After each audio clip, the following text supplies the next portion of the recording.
Every person who enters into a new rishta hopes and prays for their match to be successful and last for a lifetime. Yet it is the sad truth that a significant number of matches in recent times have failed to go the distance, leaving pain and broken dreams in their wake. It takes courage, conviction, and confidence to get back on the horse after a fall. So we asked Sidra to share how the trials she faced during a relationship breakdown revealed so much more than what was apparent on the surface. What were your expectations of a successful marriage, and how did they pan out in practice? I got married a few years ago, and I had to move from Pakistan to Europe to start a new life. And just like everyone else who gets married, my expectations from that relationship was respect, a sense of mutual love and understanding. But unfortunately, what I experienced was the complete opposite of that. And it took me some time to realize that whatever I'm trying to do is not working. What effect did the lack of success have upon you, and what actions did you take to rectify it? That part of my life became a very cold, dark tunnel and full of self doubts. I would ask myself that what is wrong with me? The only positive thing that I remember from that time is that in that moment of loneliness, that I had no family or friends near me in that country, Allah Ta'ala became my best and dearest friend at that time. Was there a defining moment that helped you come to a decision? My brother told me one day that the day when you're ready to face Allah Ta'ala and tell Him that you did everything you could to keep this relationship alive, at that time, that would be the day that, think about moving forward in your life and not before.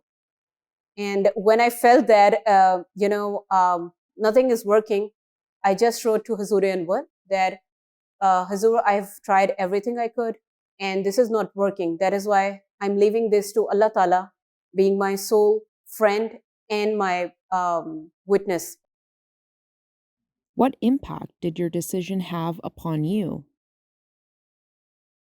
The trauma that comes with you after you go through a painful experience is something that you have to deal with.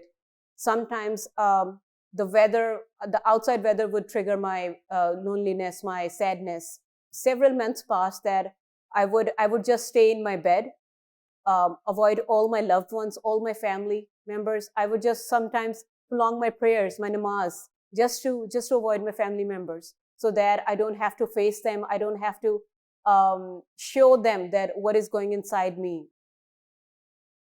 How were you able to deal with this?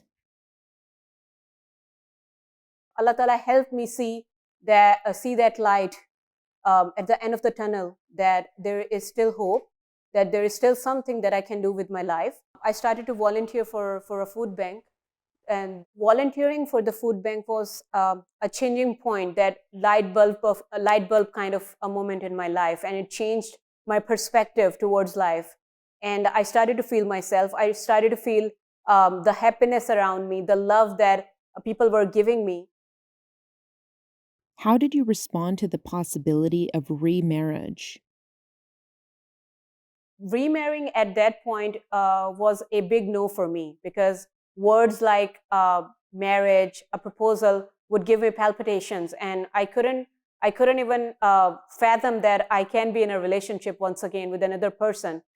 Another thing about remarrying was you feel like that you are in a trial in front of strangers, giving all those details of your past, those details that dig deep into the pits of your pain and your wounds. What helped you overcome your fears? During this times, two of the verses from the Holy Quran specifically helped me, and it felt like those verses were talking to me in that situation. That in the Holy Quran, Allah Ta'ala states that surely there's ease after hardship, and that kind of summarizes my experience, my life experience during my marriage, after my divorce, and now. What advice can you offer others going through similar circumstances? If you were in a relationship and one person was not able to see your qualities and what you had to offer in a relationship, that doesn't mean you don't have those qualities. And that doesn't mean that you cannot have a happy, normal life. What I believe is that there is a person, a right person for us. When we are going through some sort of pain, it is very important to have faith, have hope, and no matter what, only and only Allah Ta'ala can control our lives. It is Allah Ta'ala that can change our circumstances and can bestow all the happinesses and all the blessings that we deserve and that we wish to have in our lives.